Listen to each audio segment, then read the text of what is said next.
Bonjour, je suis Raphaël et je vous emmène voyager avec moi dans le monde de l'ésotérisme, de la spiritualité et de l'invisible. Chaque semaine, nous retrouvons nos invités pour parler magnétisme, numérologie, médiumnité, communication animale et j'en passe. Et tout ça de manière très terre-à-terre, bien sûr. Ils retracent leur parcours qui les ont amenés à se connecter à l'autre monde et nous expliquent leur façon de voir la vie avec un grand V. Pragmatique ou non, soyez les bienvenus dans le podcast Les Mondes Subtils. Bonjour, aujourd'hui je vous présente Catherine Henry Plessier, une éveilleuse d'âme et révélatrice de talent. Catherine était médecin dans son ancienne vie jusqu'au jour où elle a commencé à se poser des questions sur la souffrance, la sienne mais également celle de ses patients. Elle nous raconte son parcours, ses découvertes et nous parle de ce merveilleux outil qu'est l'expansion de conscience qui peut nous aider à retrouver le joyau caché au fin fond de notre être. Bonjour Catherine, merci de m'accueillir. Bonjour Raphaël, bienvenue. Merci, on est bien là dans ta maison au calme, dans un endroit très sympa. Alors Catherine, qui es-tu ? Est-ce que tu peux te présenter en quelques mots, nous dire ce que tu fais aujourd'hui ? Alors d'abord, qui je suis Catherine. Et je suis, je dirais, un être de lumière incarné dans un corps qui a un peu oublié qui elle était. On en parlera plus tard. Disons que j'ai endossé des responsabilités dans ma vie puisque j'ai été médecin pendant longtemps. Et puis ensuite, j'ai fait évoluer mon activité vers une approche plus globale de l'être et une compréhension plus globale de l'être humain qui a un cœur, qui a une âme, qui a un corps, pas seulement un corps. Et aujourd'hui, je suis plutôt là-dedans. J'essaie d'éveiller les gens à qui ils sont vraiment, à leur vraie nature et les emmener à la révélation de leur talent, à la reconnexion avec leur âme. Je dirais que c'est ça, qui je suis aujourd'hui. Mais je suis aussi une maman, je suis aussi une grand-mère, je suis aussi une amie. Je ne suis pas que ma fonction. Voilà ce que je pourrais dire. Ouais, c'est très bien dit. Tu es une éveilleuse d'âme. C'est ce qu'on dit, c'est ce que mes stagiaires disent. Ils disent que j'éveille les âmes. Je permets à chacun de reconnecter son âme et puis de pouvoir ramener la joie. Parce que l'âme, c'est que de la joie. Moi, je te connais, juste pour les auditeurs, moi, je te connais parce que je suis allée à une de tes conférences à Paris quand j'étais en recherche de réponses sur le sens de la vie, l'incarnation. Et tu as fait une conférence de 3 heures qui sont passées comme 10 minutes. Et là, j'ai dit « Ah, mais c'est ça, en fait !» Et après, j'ai fait la formation de 2 jours avec toi et ça m'a débloqué pas mal de trucs après. Ouais. Et alors, est-ce qu'on peut revenir un petit peu sur ton parcours, justement avant, quand tu disais que tu t'étais un peu perdue ? Tu peux nous raconter un petit peu ton parcours dans ta première vie, on dirait ? Oui, j'ai eu plusieurs vies. Ma première vie, je suis issue d'une famille bourgeoise catho, donc avec toutes les traditions bourgeoises catho, avec un frère prêtre, donc ça impacte beaucoup une famille quand on a un frère prêtre. Une éducation très branchée sur cet égrégore qui amène beaucoup de culpabilité et puis une histoire qui aussi peut amener beaucoup de culpabilité, beaucoup de souffrance. Et une histoire pas dramatique, pas pire que les autres. Et puis, jeune enfant, j'étais une bonne élève et je rêvais d'être médecin parce que je trouvais que ça donnait du sens d'être au service de la vie, au service de l'humanité, au service des êtres humains. Et puis, j'ai été mariée à la fin de mes études de médecine, puis 2 ans après, maman. Et donc, je voulais exercer la médecine de telle manière à avoir du temps pour m'occuper de mes enfants. Et donc, j'ai été médecin du travail en entreprise. J'ai travaillé avec 2500 salariés, fait de la médecine générale le matin parce que les gens viennent au travail mais ils ne sont pas toujours en forme. Donc on avait une petite consultation le matin. Et puis je m'occupais de toutes les fonctions du médecin du travail. Et j'ai découvert la souffrance, beaucoup de souffrance, dans le travail, dans la vie, dans le quotidien de tous ces gens qui étaient censés être bien portants. Et cette souffrance m'a interpellée en même temps que mon histoire m'interpellait, parce que j'avais tout pour être heureuse. Je dis bien j'avais, dans le verbe avoir, et je n'étais pas pleinement heureuse et pleinement épanouie. Et un jour, mon frère prêtre vient me voir et me dit « Catherine, tu es grise et tu n'es pas rayonnante ». Il sort de sa poche une carte de visite. C'était celle de son psychanalyste et je tombe des nues en découvrant que mon frère prêtre faisait une psychanalyse. Et c'est comme ça que j'ai fait mon premier pas sur le chemin et que mon parcours a complètement changé. À mesure que j'ai évolué, à mesure que je me suis formée, j'ai amené toutes ces évolutions, ces prises de conscience dans mon activité. Et je suis progressivement passée de la médecine du corps et la médecine du travail à la médecine de l'âme et la médecine du cœur. Prendre en compte la psyché des gens pour s'occuper de leurs souffrances profondes, parce que la majorité des problèmes viennent de l'histoire et viennent de la souffrance profonde enfouie, viennent des mémoires. Et c'est comme ça que, à mesure que j'ai évolué, quand l'élève est prêt, le maître arrive. Et je me suis formée tout au long de ces années pour faire ce que je fais aujourd'hui. Je suis allée un peu partout pour me former, d'abord en France, ensuite en Amazonie, ensuite en même temps en Inde, en Californie, et à chaque fois des rencontres extraordinaires que la vie met sur le chemin pour guider et amener là où je dois être, à ma juste place. Voilà un petit résumé de l'histoire, du parcours, pour faire court. Et tu avais quel âge à peu près à ce moment-là quand tu as eu ce... J'ai commencé en 1980, dans les années 80, donc j'avais 30 ans.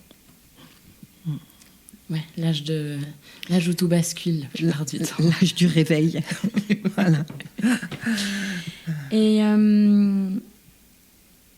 comment t'expliques, parce que moi j'ai un peu, c'est pareil, à 30 ans je me suis réveillée et je m'étais complètement perdue, et à 30 ans je me suis dit mais en fait je sais pas du tout qui je suis, et je pense qu'il y a tellement de gens qui ont ce mal-être, comme ton frère disait, en fait t'es grise, tu rayonnes pas. Il y a plein de gens qui sont en mode robot et qui se posent même pas la question en fait. Et comment t'expliques que on se déconnecte de qui on est vraiment et qu'on part sur un chemin automatique de rentrer dans le moule de la société? On l'oublie. En fait, quand j'ai dit tout à l'heure, je suis un être de lumière, c'est nous sommes tous, qui que nous soyons, des êtres de lumière. Et nous avons oublié qui nous sommes. Nous nous perdons parce que, en venant nous incarner pour vivre notre projet de vie, notre mission de vie, nous oublions, nous nous enveloppons avec des couches, avec des mémoires qui tout doucement font que nous oublions complètement notre vraie nature, cet être de lumière, cette conscience pure, et que nous nous identifions à tout ce qu'on a bien voulu dire de nous, que nous ne sommes pas assez, que nous sommes trop, que nous sommes moins, nous sommes le moins, nous sommes plus, nous sommes le plus. Ces couches qui viennent nous habiller à partir du moment où on s'incarne et qui viennent cacher notre être de lumière, notre conscience pure, elles viennent d'abord de nos vies antérieures, avec les dettes karmiques, c'est-à-dire les histoires vécues dans d'autres vies, pour ceux qui veulent bien y croire. En tout cas, en Orient, on y croit beaucoup, surtout en Inde. Ces autres vies, on n'a pas toujours été des êtres magnifiques, on ne s'est pas toujours manifesté bien, et on a une dette à payer, une dette à transformer pour continuer à évoluer. Donc ça, c'est la première couche qui vient nous habiller. On a une deuxième couche, pour faire simple, qui vient du collectif, c'est-à-dire du pays dans lequel on s'incarne, de la culture dans laquelle on s'incarne, des religions dans lesquelles on va être bercé, de l'éducation, de ce qui va nous structurer, des écoles de pensée, de la philosophie, des croyances, du milieu dans lequel on va être. Et donc ça, c'est la couche du collectif. Et on verra qu'elle contient les égrégores, c'est-à-dire tous les amas de formes pensées, et les archétypes, c'est-à-dire tous les personnages qui viennent des mythes et des symboles en lien avec la culture où on est né et qui nous impactent. La couche suivante, c'est l'histoire familiale, c'est-à-dire l'histoire de nos ancêtres, et puis les ancêtres avec lesquels on est en fidélité, c'est-à-dire par notre prénom, si on a le même prénom qu'un ancêtre, par notre date, notre jour et notre mois de naissance, notre jour, notre mois de conception, par exemple. Ensuite, le rang de fratrie. Tout ça impacte et fait qu'on va être en fidélité avec nos ancêtres. Et ces mémoires qui nous viennent de nos ancêtres nous impactent et nous conditionnent. Et puis ensuite, la couche qui va nous structurer énormément, qui va structurer notre couche de personnalité de façon importante, c'est la couche de notre histoire personnelle depuis notre conception jusqu'à aujourd'hui. Et donc, dans les conditions où j'ai été conçue, est-ce que j'ai été désirée, souhaitée, attendue? Est-ce qu'on voulait une fille, un garçon? Est-ce que le couple parental s'aimait? Est-ce que cet enfant est attendu dans l'amour? Est-ce que pendant la grossesse, j'ai vécu des choses difficiles, un deuil par exemple, que la maman a vécu, ou le papa, ou une épreuve au niveau du couple? Est-ce que j'ai reçu de l'amour pendant la grossesse? Est-ce que je suis née de façon naturelle, simple et avec facilité? Ou est-ce qu'il y a eu des forceps? Est-ce qu'il y a eu une souffrance fétale? Tout ceci va commencer à structurer des mémoires dans mon histoire. Et ces mémoires nous impactent. Ensuite, il y a toute l'éducation du jeune enfant, toute l'éducation du tout petit, les apprentissages, les jugements parentaux, les pouvoirs de domination parentaux. Nos parents prennent sans le savoir, de façon inconsciente, le pouvoir sur nous, en nous disant « tu dois être comme ci, tu dois être comme ça, t'es pas assez comme ci, t'es pas assez comme ça », en nous jugeant, en nous critiquant, parfois en nous maltraitant, parfois en ne nous respectant pas au niveau de notre corps. Tout ça va faire la dernière couche, la couche de l'histoire personnelle qui structure jusqu'à aujourd'hui avec tout ce que nous allons vivre de beau, de positif. Tout ce qui est beau et positif renforce la conscience de notre valeur et de notre « je suis ». Tout ce qui est négatif vient renforcer notre personnalité et notre ego négatif, c'est-à-dire l'image négative que nous avons de nous-mêmes. À la fin de l'adolescence, je dirais déjà à 7 ans avant, notre personnalité est structurée. Nous nous identifions à ce qu'on nous a dit, à ce qu'on nous a fait croire et à tout ce qui nous a façonné. À l'adolescence, on va confirmer ou infirmer. Par exemple, si les parents évoluent, ça peut changer les choses. Et arrivé à la fin de l'adolescence, vers 18-20 ans, la structure est terminée, elle est faite complètement. Et nous avons cette couche de notre histoire personnelle qui vient compléter toutes les couches. Et toutes ces couches ont fait que nous avons oublié qui nous sommes. Dans ce « je suis », dans cet être de lumière que nous étions, nous avions plein de talents, plein de qualités, mais si on nous a dit qu'on était maladroit, qu'on était nul en maths, qu'on n'était pas capable, qu'on n'était pas courageux, qu'on n'était pas assez, bien on va finir par le croire, et tous ces beaux talents, on va les oublier, on va les refouler dans les profondeurs de notre être. Tout le travail va être de les retrouver et de réparer toutes ces mémoires pour repermettre à ce « je suis », cet être magnifique, de se manifester et de révéler tous ses talents. Voilà. C'est marrant parce que là, tu es la dernière interview que je fais pour la première saison du podcast et la grande question, c'est en fait, c'est quoi le bonheur? Comment est-ce que je peux être heureux? Et à force d'interviewer tout le monde, en fait, la réponse, elle revient tout le temps. C'est que le vrai bonheur, c'est l'expression de soi. C'est vraiment vibrer qui on est vraiment et ce qui nous habite sans ah bah papa et maman ils veulent que je fasse ça ou la société veut que tu vois c'est bien vu et je trouve ça très beau comme message en fait que bah, la clé c'est sois toi-même en fait sans te préoccuper du reste. C'est qui nous sommes vraiment. Sur tous les séminaires que j'organise, les stagiaires me disent « je voudrais savoir qui je suis ». Mais souvent, quand ils posent cette question, ils pensent à leur personnalité. Ils ne pensent pas à leur être de lumière qui est au fond d'eux, parce qu'ils s'identifient à leur personnalité. Tout le travail, c'est de reconnecter qui nous sommes vraiment, notre vraie nature. Et c'est reconnecter notre âme. Et dès l'instant où on vit ça, c'est la joie, l'émerveillement, la gratitude qui s'installe dans nos vies et qui change nos vies. Ouais, et je ne sais pas si tu vas être d'accord avec moi, mais je trouve qu'à partir du moment où on se dit « Ok, je veux faire ce travail-là, je veux déconstruire tout ça et vraiment travailler », la vie, elle t'aide beaucoup. Dès l'instant où on s'engage, la vie se manifeste, la vie avec un grand V. C'est Goethe qui dit, quand on s'engage, tout à coup arrivent plein de petites choses étonnantes, ce qu'il appelle des synchronicités, des petits clins d'œil de la vie, des rencontres fortuites, inattendues, des aides qu'on n'avait pas prévues. Dès l'instant où on s'engage sur ce chemin, la magie de la vie opère. Et c'est magique et c'est magnifique. Et c'est magique de le vivre. Et dès l'instant où on en devient conscient, on s'émerveille. Absolument. Absolument. Et on est rempli de gratitude. Ouais, tout va ensemble en fait. Ouais, c'est vrai. Et pourquoi tu penses que on va toujours chercher, quand on a ce mal-être en fait, pourquoi tu penses qu'on va souvent chercher à l'extérieur ?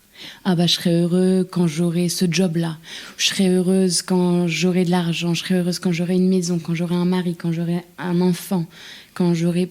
Pourquoi est-ce que les gens vont chercher en dehors? Et moi y compris, j'ai fait partie de ça. On est conditionné et on vit dans un monde d'illusions.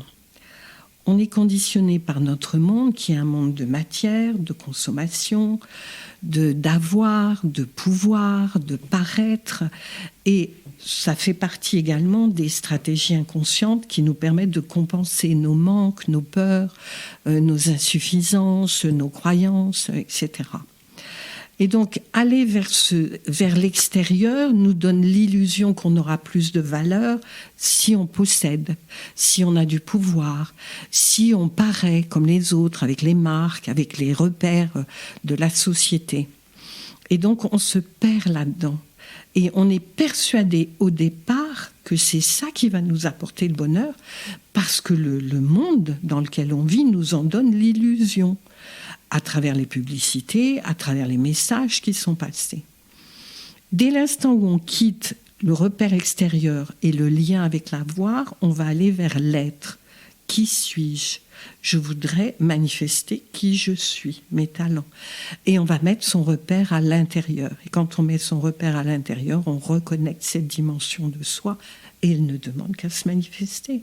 C'est notre amie. Dès l'instant où on lui donne le pouvoir, elle se manifeste dans nos vies. Il suffit juste de l'appeler.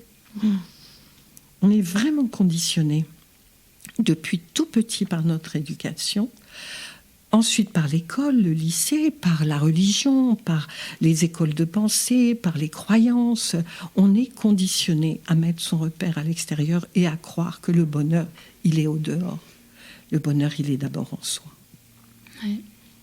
Ouais, et puis c'est triste Enfin, moi, mon expérience personnelle, c'était que je croyais ça. Enfin, c'était mes croyances. C'est qu'en fait, au fur et à mesure d'avoir le boulot qui, je pensais, allait me rendre heureuse, ou la maison qui, je pensais, allait me rendre heureuse, ou le mec... Et je me disais, non, en fait, ce mal-être, il est toujours là, quoi. Et ça fait partie de la maturité, en fait. Plus tu vieillis et tu as de l'expérience de la bouteille, où tu te dis, non, attends, il y a quand même un truc. Et alors, du coup, j'aimerais en venir à ce que tu fais. En tout cas, moi, c'est mon expérience avec toi d'expansion de conscience. Est-ce que tu peux nous expliquer... Déjà, c'est quoi un état d'expansion de conscience? Qu'est-ce que c'est? Alors, les états d'expansion de conscience sont des outils que je pratique depuis des années, plus de 30-35 ans.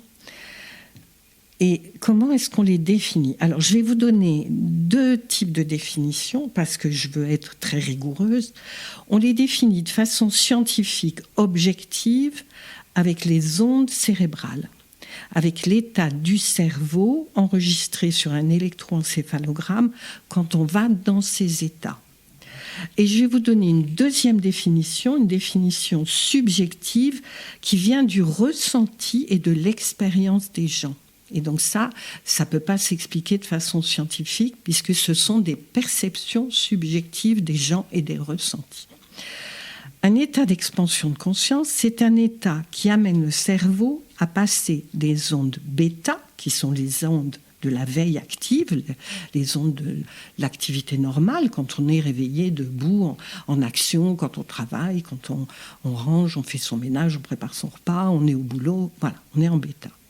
On va passer en alpha, c'est l'état de relaxation, c'est aussi l'état d'endormissement. C'est le premier niveau d'expansion de conscience. Le troisième niveau d'expansion de conscience sont les ondes θ. En temps normal, en ondes θ, je suis en état de sommeil, je dors. En état d'expansion de conscience, mon cerveau est en θ, mais je ne dors pas. L'étape suivante, c'est passer en delta, et là, je suis en état de sommeil profond, en temps normal. Donc, je dors, et en sommeil profond, il faut me secouer beaucoup pour me réveiller. En état d'expansion de conscience, mon cerveau est en delta, mais je ne dors pas. Puis, en gamma, mon cerveau est en état de sommeil paradoxal, en temps normal, sauf que là, il est en gamma et je ne dors pas.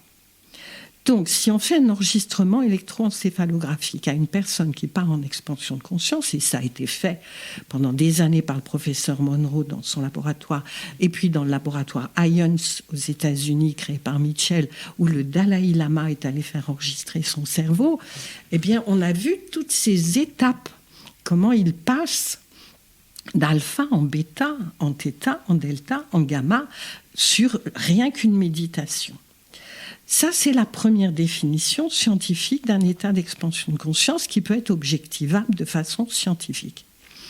La deuxième définition, quand je pars en expansion de conscience, la perception que j'ai de mon corps, du temps, de l'espace et de moi-même va changer. À mesure que je m'expanse en expansion de conscience, je m'aperçois que mon corps n'est plus limité à ma peau et je ressens que mon corps est beaucoup plus large. Et je vais découvrir que je ne suis pas qu'un corps physique et que je suis un corps d'énergie. Et je veux pouvoir faire l'expérience de ce corps d'énergie dans toutes ses dimensions. La perception que j'ai de l'espace, au départ, elle est limitée. Mon corps se limite à ma peau, il y a une chaise, il y a une table, il y a un micro. Les espaces sont limités. En état d'expansion de conscience, l'espace n'est plus limité. En état normal, le temps est limité. Dans la vie sur Terre, dans notre incarnation sur la Terre, le temps est limité. Il est une certaine heure et puis il va se passer 5 minutes, 10 minutes. Le temps est limité. En état d'expansion de conscience, je peux aller en dehors de l'espace et du temps. C'est intéressant parce que ça permettra d'aller explorer des choses du passé ou d'explorer des choses du futur. Et puis la perception que j'ai de moi, c'est qu'au départ, j'ai la conscience que je suis un corps physique avec un cerveau qui pense, et progressivement je découvre que je ne suis pas qu'un corps physique, je ne suis pas que mon mental, je suis un corps d'énergie et que dans cette énergie, il y a mon âme et je vais pouvoir en faire l'expérience. Voilà comment on peut définir les états d'expansion de conscience. Pour bien les comprendre et les définir, on peut aussi dire comment on fait, avec quels outils on peut aller. Comme ça paraît un peu plus clair. Oui. Le premier outil, c'est la relaxation. La relaxation va amener un premier état en alpha, que tout le monde connaît. Dès l'instant où on commence à se poser, dès l'instant où on commence à s'endormir, on se relaxe, on se relâche, et tout doucement, le corps s'endort. Là, le corps s'endort, mais l'esprit reste éveillé, la conscience reste éveillée. Alors que dans le sommeil, ma conscience s'endort et je n'ai pas de souvenir de ce que j'ai fait ou de ce qui s'est passé la nuit. Là, je suis conscient. Les autres techniques, ça peut être les mouvements corporels. Le yoga, le tai chi, le qigong, tous ces arts martiaux amènent des états d'expansion de conscience dans leur pratique.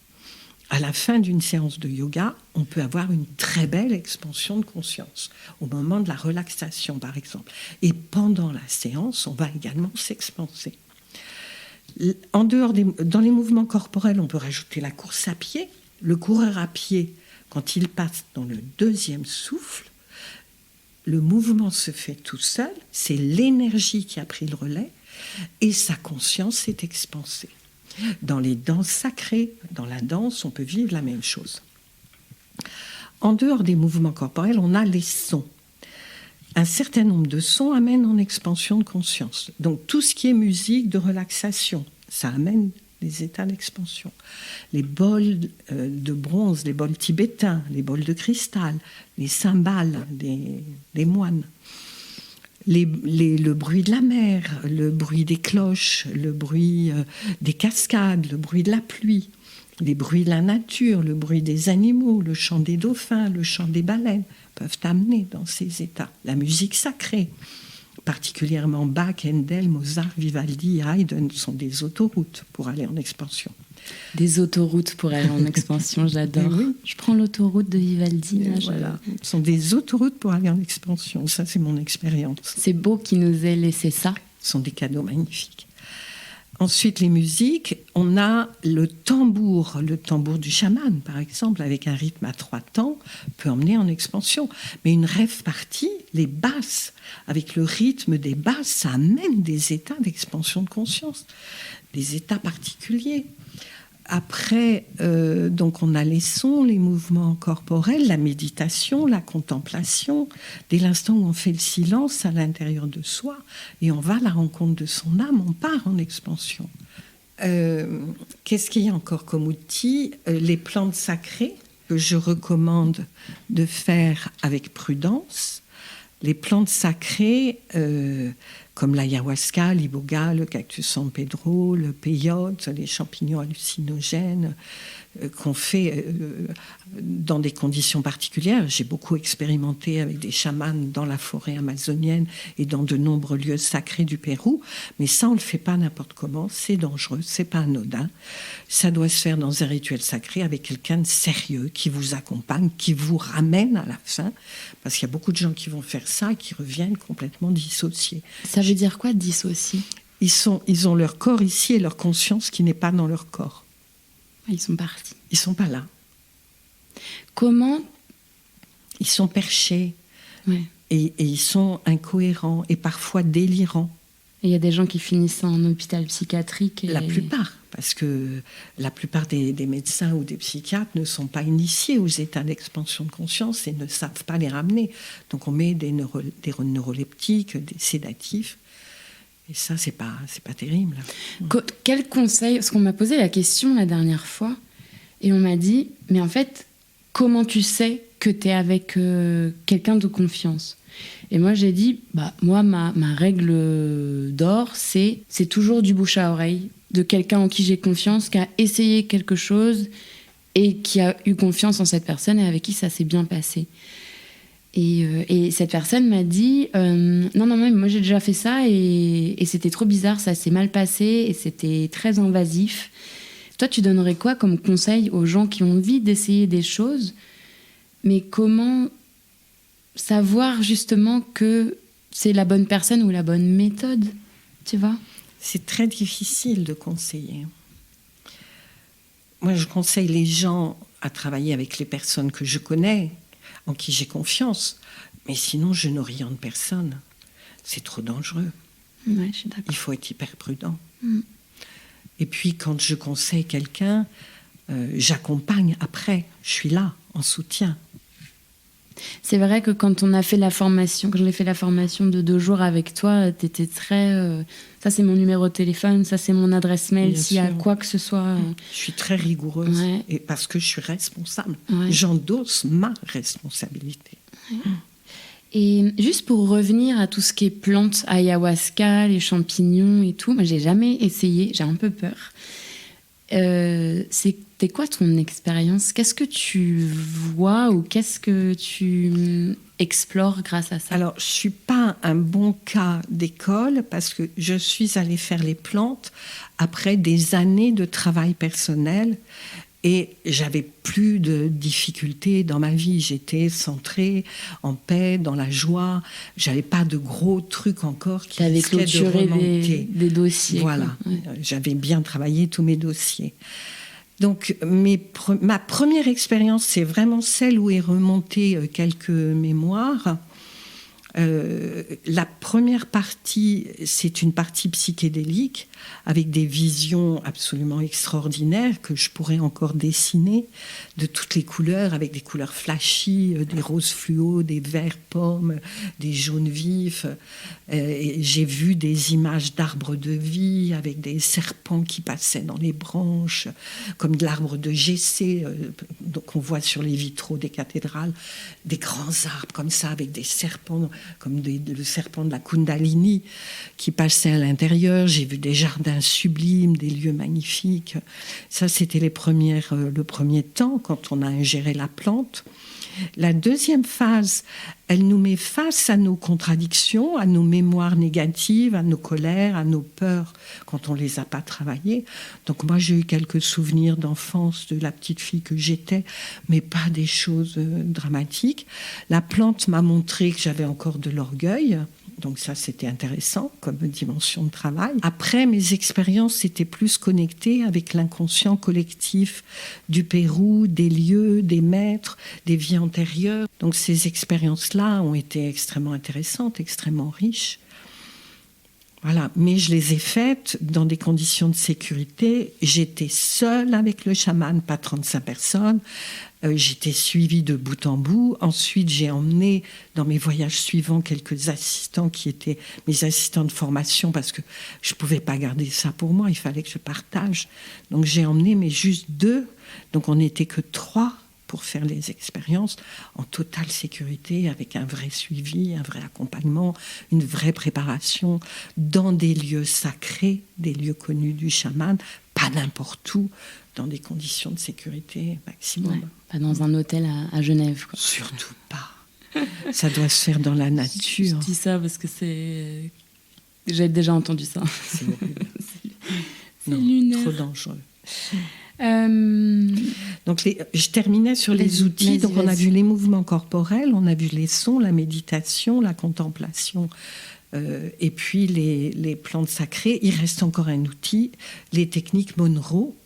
Donc Monroe est un professeur qui a vécu des états comme ça et qui les a étudiés de façon scientifique et qui a mis au point des techniques sonores qui permettent d'aller en expansion de conscience en totale sécurité, qui synchronisent les 2 hémisphères cérébraux et qui amènent ces états avec des variations de fréquences qui font passer le cerveau de bêta en alpha, puis en theta, en delta, en gamma. Donc ça, sont des choses totalement sécures qu'on peut faire sans aucun danger. Et Monroe, c'est quoi son prénom ? Robert Monroe, il est américain. Oui. Et il travaillait pas dans le son ou la musique ? C'est un ingénieur du son au départ. D'accord. Et il est encore en vie ou... Non, il est mort en 92 et c'est sa fille qui a repris le laboratoire et qui continue les recherches et les travaux. C'est du sérieux, Monroe. On peut y aller les yeux fermés. Il y a des personnes agréées, Monroe, en France, et on peut aller voir. Moi, je connais surtout Dominique Lussan, qui est pour moi la référence. Ah, elle est en France. Et en dehors d'être agréée laboratoire Monroe, c'est une personne sublime, très très belle personne, une très belle âme. Elle est en France, Dominique Oui, Lussan ? elle est en France. D'accord. Elle travaille en France, elle vit à Paris, elle exerce sur la France. D'accord. Et alors du coup, on a parlé des états d'expansion de conscience et comment on y va. Oui, et surtout le lier à qui je suis, voilà. et comment on utilise ces outils-là pour se retrouver. Vers qui nous sommes. Alors, les états d'expansion de conscience sont des outils magnifiques pour réparer les couches de mémoire que nous avons. Depuis notre enfance, tout ce qui nous a blessés, tout ce qui nous a abîmés, toutes les blessures de l'âme dont parle si bien Lise Bourbeau, toutes ces blessures forment ce qu'on appelle des mémoires. Une mémoire, ça forme une condensation dans le corps énergétique. Notre corps énergétique est fait de plusieurs enveloppes. qu'on va nommer comme ça donne des repères. On a notre corps physique, puis le corps éthérique, puis le corps émotionnel, qu'on appelle aussi corps astral, puis le corps mental, qu'on appelle aussi le causal ou mental inférieur ou mental supérieur. Les 3 couches avec mental inférieur, causal, puis mental supérieur. Puis ensuite, on a le corps bouddhique et le corps atmique. On a encore plein d'autres corps au-dessus, puisqu'il y a 75 corps de lumière. Ça, c'est Joshua David Stone en Californie qui le dit, et puis qui est un grand explorateur de la conscience. Mais on va s'intéresser qu'aux 7 premiers. Les mémoires de mon histoire, les souffrances, forment des condensations dans mon corps émotionnel. C'est pour ça qu'on l'appelle le corps émotionnel. Il y a toutes les mémoires de mes émotions passées. Qu'est-ce que c'est une condensation ? On pourrait la comparer à une thrombose. Mon corps énergétique, il a des canaux, comme le corps physique a des artères, des veines et des nerfs, ben le corps énergétique, il a des canaux pour faire circuler l'énergie. Une mémoire vient boucher un canal et bloque la circulation de l'énergie. Elle bloque également tous les talents qui sont en lien avec cette mémoire dans cette thrombose, et mes talents, je les ai oubliés et je n'ai plus confiance dans ma valeur, dans qui je suis, et j'oublie qui je suis à mesure que ces mémoires se forment. Ces mémoires, on peut aller les voir en expansion de conscience et on peut les réparer. Donc on va partir en expansion de conscience avec une des techniques guidées, avec un protocole de sécurité pour le faire en sécurité, et on va aller connecter la mémoire. Elle va s'ouvrir.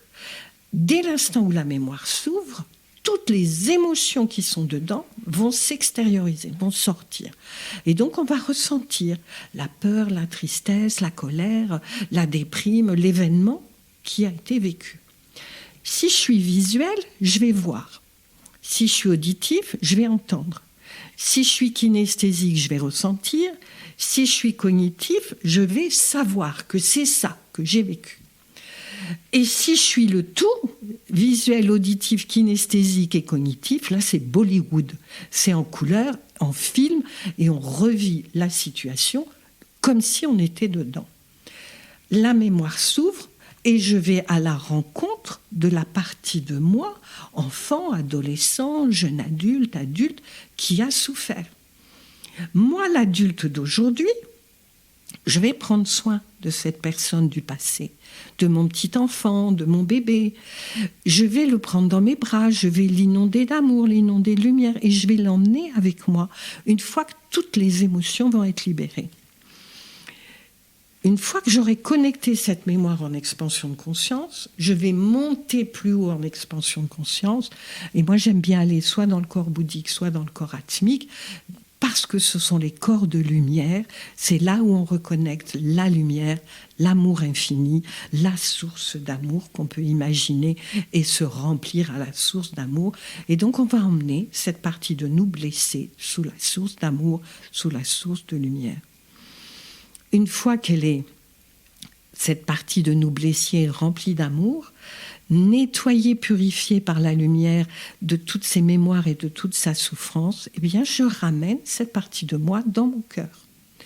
Dès l'instant où j'ai fait ça, la mémoire qui formait une condensation est ouverte.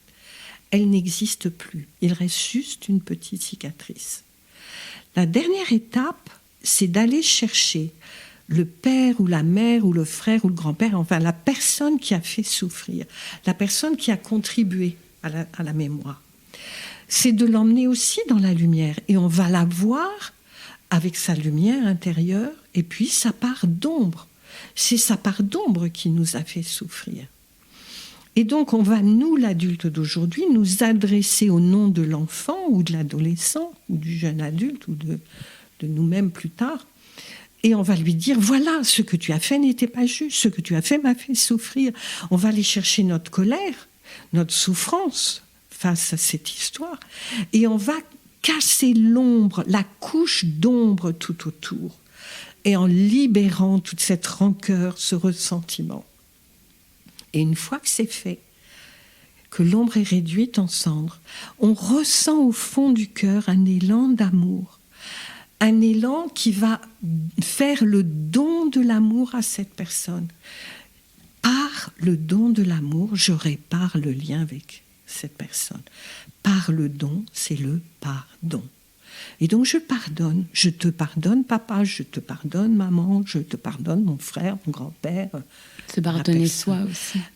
Et on se pardonne à soi-même aussi. On n'oublie jamais de faire... C'est le pardon le plus difficile, le pardon à soi-même.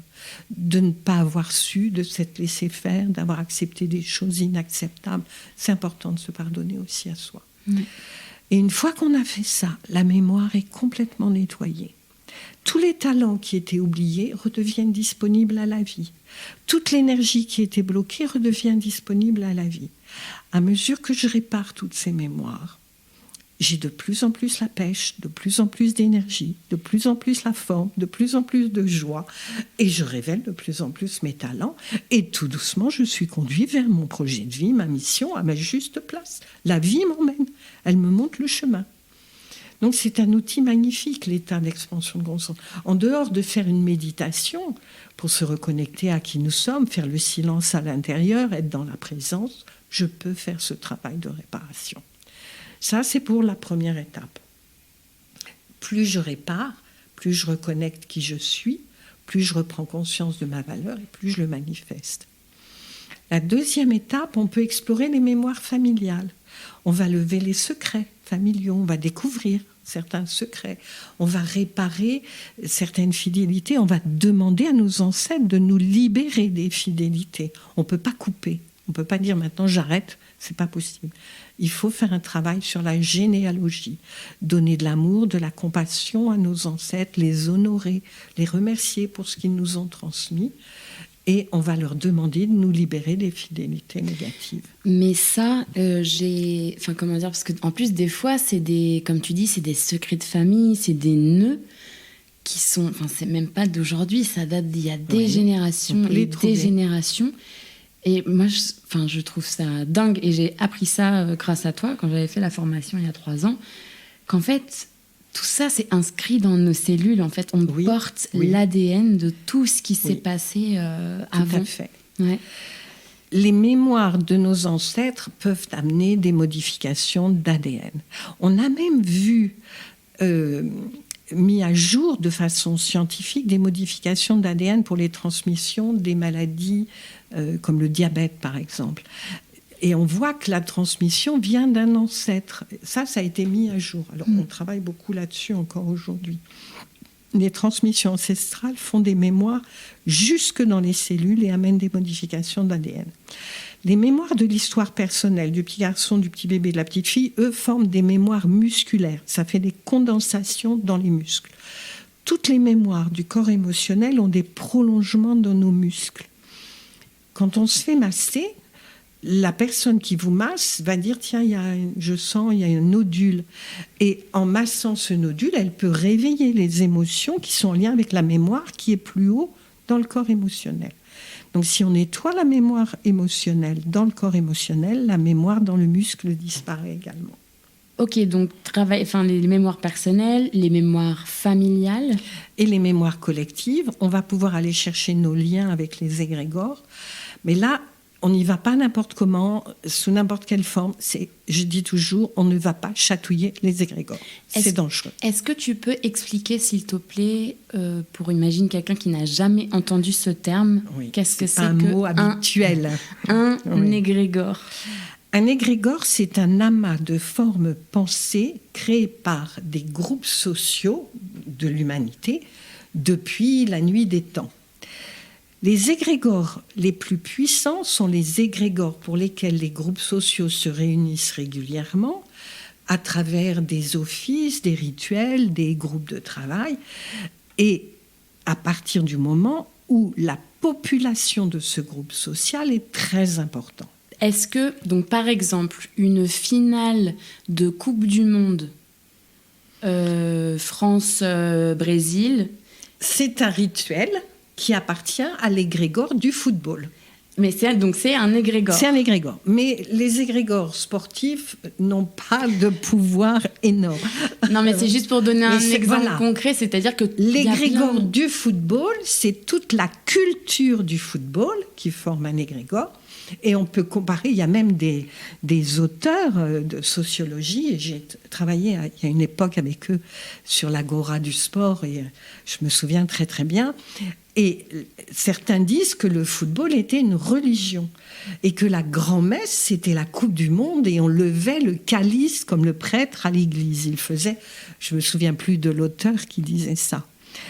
Les égrégores, par exemple, les égrégores les plus puissants sont les égrégores religieux, car ils rassemblent des millions et des millions de personnes dans le monde, parce que toutes les semaines, il y a des offices, la messe, les rituels à la mosquée, les rituels à la synagogue, donc les religions, elles sont entretenues à travers les prières, à travers les méditations, à travers tout ce que ce groupe social fait. Un égrégore, il a un noyau central avec des dogmes, avec une culture particulière. Et donc, dans les égrégores religieux, les dogmes sont très souvent immuables, très sérieux. On ne peut pas aller contre. Ça fait office de loi. Et puis autour, il y a des choses qui peuvent évoluer. Par exemple, dans l'égrégore catholique, après le concile des années 63-64 avec Jean XXIII et Paul VI, on a vu évoluer la messe qui était dite dos au public, a été dite face au public. Elle était dite en latin, elle est passée dans la langue du pays, en français. Ça, ce qui fait partie de l'évolution de l'égrégore. Et puis, quelquefois, il y a des gens qui sont dissidents à l'intérieur. Par exemple, au moment de la Réforme, Martin Luther et Calvin, je ne sais plus si c'est Martine son prénom, enfin Luther et Calvin, c'est Martin Luther King. Oui, je confonds, pardon. Non, je Luther et Calvin. Luther et Calvin, pardon. Et donc, Luther et Calvin ont amené des réformes et se sont séparés de l'égrégore. Donc, ça peut faire des noyaux qui vont sortir de l'égrégore pour former un nouvel égrégore. Les égrégores, ça peut être aussi une culture d'entreprise. Il y a des entreprises avec une culture où c'est le costume gris, le tailleur pour les dames, pour les cadres supérieurs, ou casual le vendredi. Enfin, il y a une culture particulière. J'ai travaillé dans des grands groupes internationaux. Il y avait une vraie culture d'entreprise. Ensuite, un égrégore, ça peut être un groupe projet qui va travailler ensemble sur un projet. Et le fait de se réunir régulièrement jusqu'à l'aboutissement du projet, ça va créer un égrégore. Les égrégores, on leur appartient.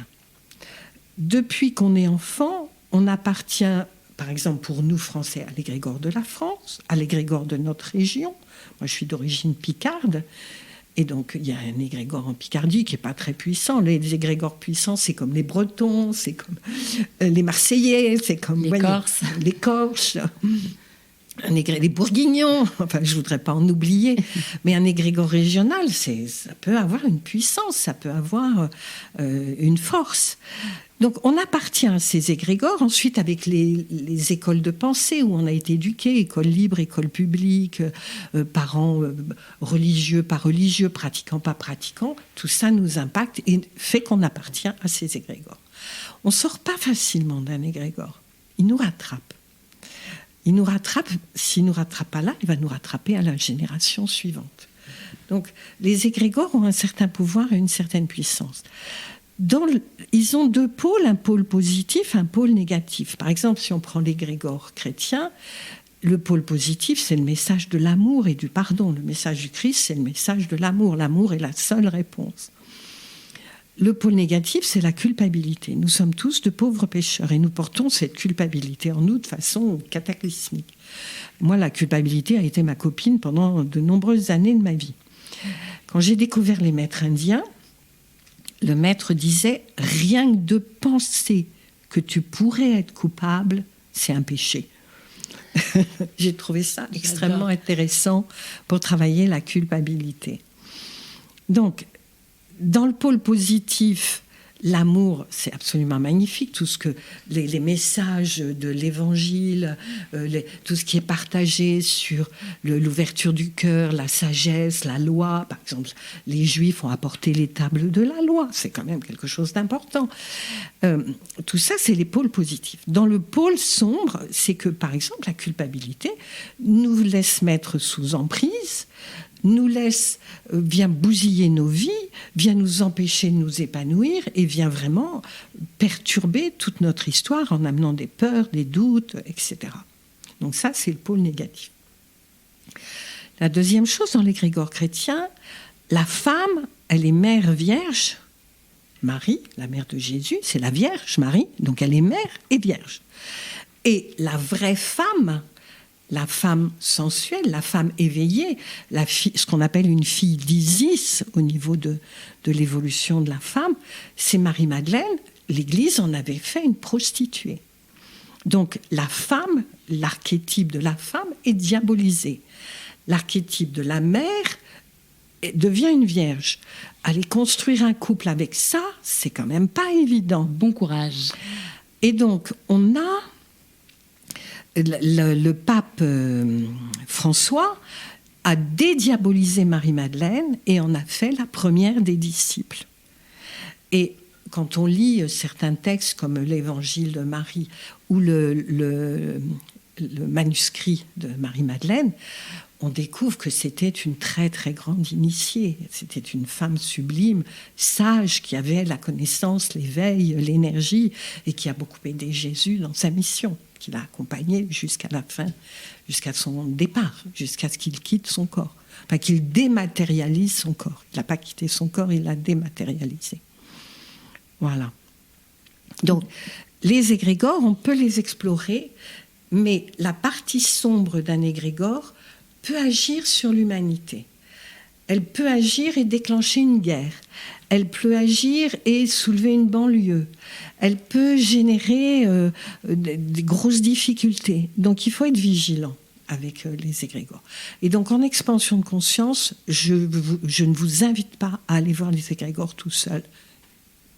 Il faut le faire avec un protocole très sérieux. Est-ce que tu dirais, parce qu'au final, grâce à l'expansion de conscience, on peut aller travailler sur nos mémoires personnelles, nos mémoires familiales et les mémoires collectives. Est-ce que tu conseilles de faire dans cet ordre-là ? Oui, parce que pour faire les mémoires personnelles, le niveau d'expansion de conscience n'est pas très très élevé et c'est le premier atteignable. Pour aller dans les mémoires familiales, il faut aller un petit peu plus loin. Et pour aller dans les mémoires collectives, il faut s'expanser encore plus loin. Donc il faut avoir un certain entraînement. Et moi, dans le parcours en 3 ans que je fais faire à mes stagiaires, on le fait dans cet ordre-là, parce qu'à mesure qu'ils stabilisent et qu'ils intègrent ces états, qu'ils sont capables d'aller dans ces états et de revenir et d'y rester un certain temps, eh bien, ils peuvent faire leur travail qui correspond à ce niveau de conscience. Donc c'est une question d'entraînement. C'est pour ça que je le recommande. Toi, comment tu amènes les gens en expansion de conscience ? Est-ce que tu peux en parler ? Alors, moi, j'ai plusieurs techniques.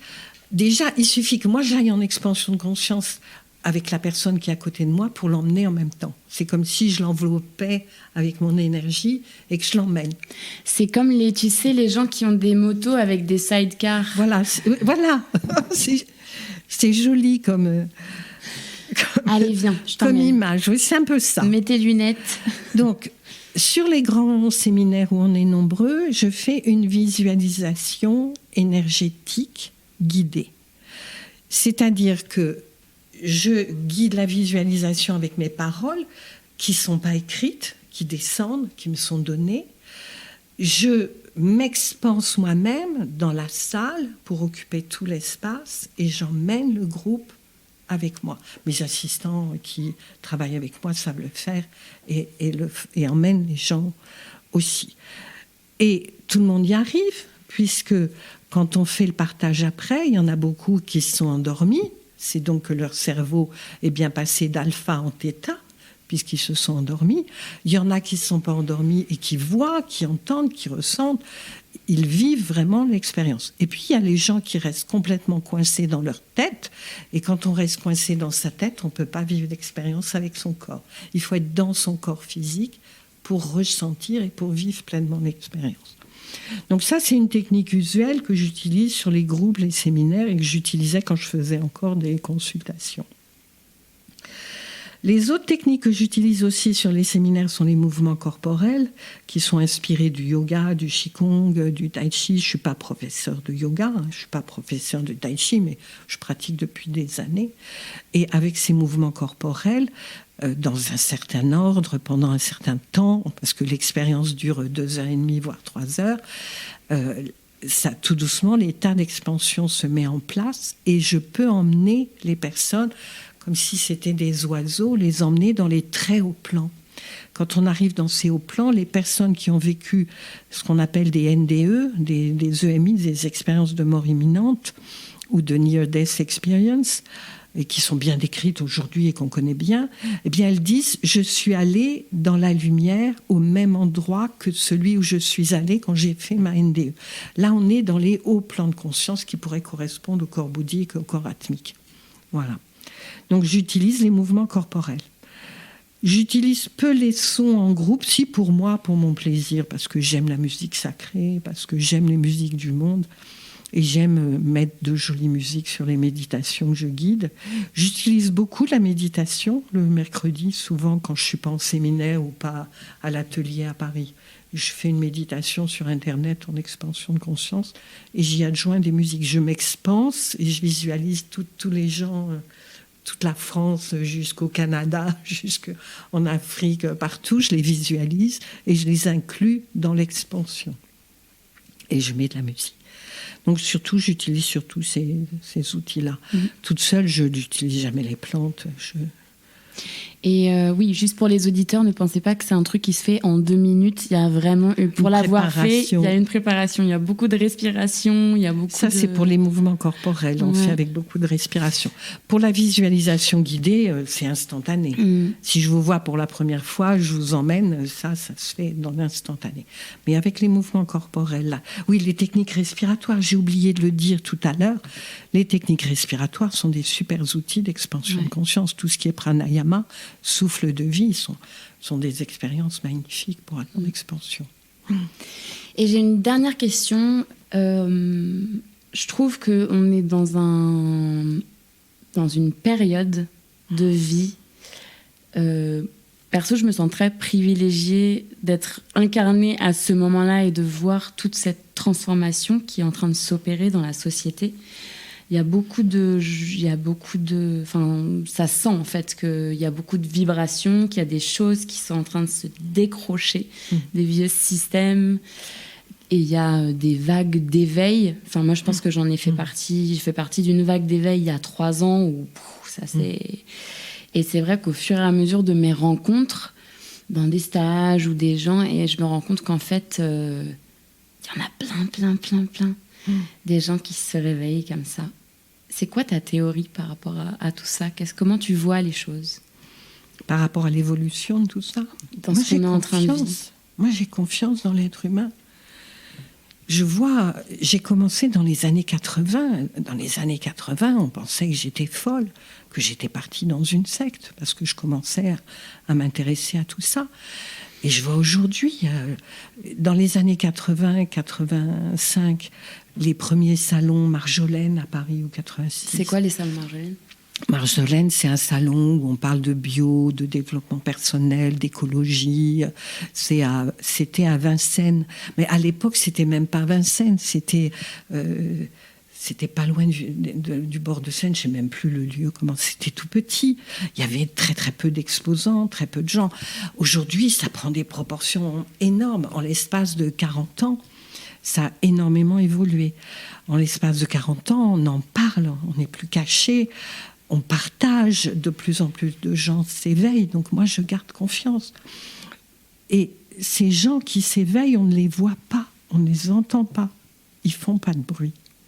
Mais tout doucement, ils montent en puissance énergétique, ils montent en nombre, et ça va former un égrégore qui va avoir de la puissance et qui va ne plus pouvoir accepter les choses qui ne sont pas acceptables. Et il y aura une masse critique qui va faire évoluer l'humanité, qui va faire évoluer le monde. Le politique, l'économique, l'écologie, l'éducation. L'éducation, bien sûr. Moi, je reste confiante dans l'être humain, dans la capacité de l'être humain à se transformer, à évoluer, à s'éveiller. Je l'ai vu sur ces 40 années, ça fait quand même 40 ans que je suis entrée sur ce chemin, et au fil des années, j'ai vu comment tout a changé. Et je garde confiance, même avec tout ce qu'on voit actuellement, tous ces drames, toutes ces difficultés. Je garde confiance. Tu penses qu'on va vers du mieux ? En tout cas, je pars du principe que, à mon niveau, je ne peux pas faire des choses immenses sur le monde. Je ne peux pas agir pour calmer la guerre, pour changer l'économie, pour mettre plus d'écologie et de respect de la planète. Je ne peux pas faire grand-chose, mais en tout cas, je peux faire ma part. Et donc, je fais ma part.